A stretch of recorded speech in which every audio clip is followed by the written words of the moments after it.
Hello everyone. Welcome to Easy Learning YouTube channel. I am Rajesh MP. Today I am going to take you to CBSE Class 10 Economics Chapter 5. This is the second part of the chapter Consumer Rights. As you all know, we deal with the important questions and answers of this chapter from CBSE exam point of view. Before moving on to our first question, let me remind you to subscribe and share my video. Press the bell icon also. Kindly watch the video till the very end and leave your valuable comments in the comment box. The first question is, what do you mean by ISI and ACMARC? We have seen these logos on almost all the products that we purchase from the shop.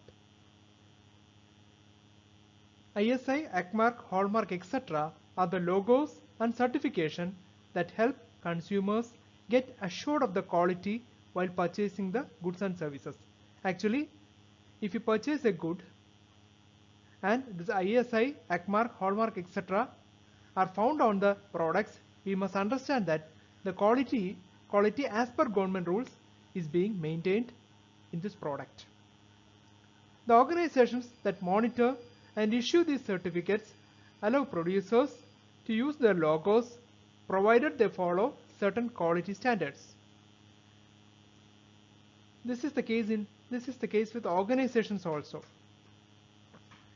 These certificates allow the producers to use their logos provided they follow the quality and standards as prescribed or as envisaged by the government. Though these organizations develop quality standards for many products, it is not compulsory for all the producers to follow standards.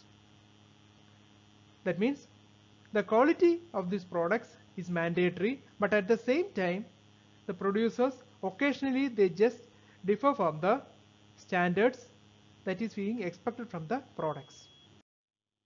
Continuing with this question, however, for some products that affect the health and safety of consumers or of products of mass consumption like LPG cylinders, food colors and additives, cement, packaged drinking water, etc., it is mandatory on the part of the producers to get certified by these organizations. That means if in few of the products or services the quality or the standard is being compromised, the producers will have the liberty to rather reduce the benchmark in some cases. But in cases of health products or food items or other safety products like LPG, construction materials, packaged drinking water, it's mandatory on their part to get the certification from the concerned organizations.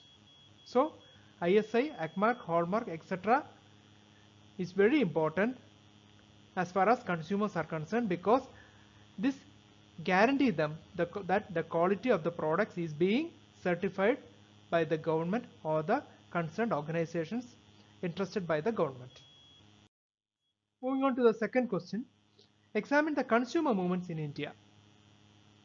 India has been observing 24th December as the National Consumers Day. It was on this day that the Indian Parliament enacted the Consumer Protection Act in 1986. That means from passing of this Consumer Protection Act in 1986, every December 24th is being observed as the Consumer Movements Day in India. India is one of the countries that have exclusive courts for consumer redressal. The consumer movement in India has made some progress in terms of numbers of organized groups and their activities. There are today more than 700 consumer groups in the country, of which only about 20 or 25 are well organized and recognized. As we all know, there are a lot of organizations in all the sectors, and that is the case with consumer movements also. It is estimated that about 700 consumer groups are actually functioning in our country, but only a mere figure of 20 or 25 are well organized and being recognized around the country. Consumer redressal process is becoming more expensive and time consuming nowadays. It's becoming more and more complex and more expensive nowadays. In most purchases, cash memos are not being issued and hence evidence is not easy to gather. It's a main issue being faced by the majority of the consumers. That is, we don't receive the cash memos, which is a prime evidence to be produced if we have to move a petition for consumer redressal. In most purchases, cash memos are not issued, as we have discussed earlier. Moreover, most purchases in the market are small retail sales. As we all know, most of the consumers rather approach retail shops and they purchase in rather small quantities. The existing laws also are not very clear on the issue of compensation to consumers injured by defective products. If you purchase a deceptive or a damaged product which is of high value, certainly the law protects you and provides an assurance as compensation.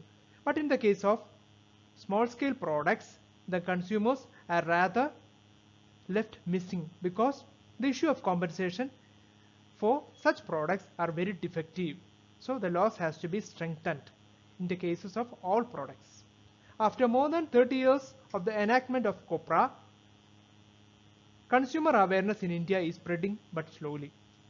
So even though 3 decades have passed since the passing or the enactment of COPRA, consumer awareness is slowly gaining ground. It's a positive signal for all the consumers.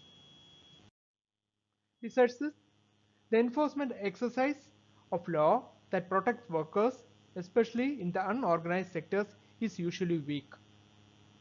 That means the consumers are generally unorganized. So the enforcement of the law is comparatively lesser in this aspect.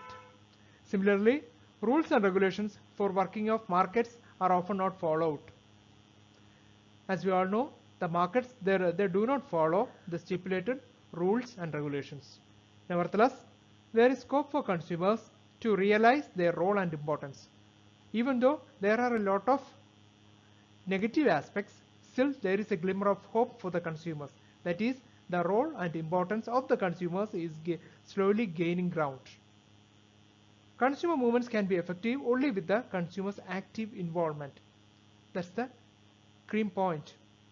All these movements can become effective only with the active participation and involvement of all the consumers. Thus, we have come to the end of this video. Thank you all for watching my video.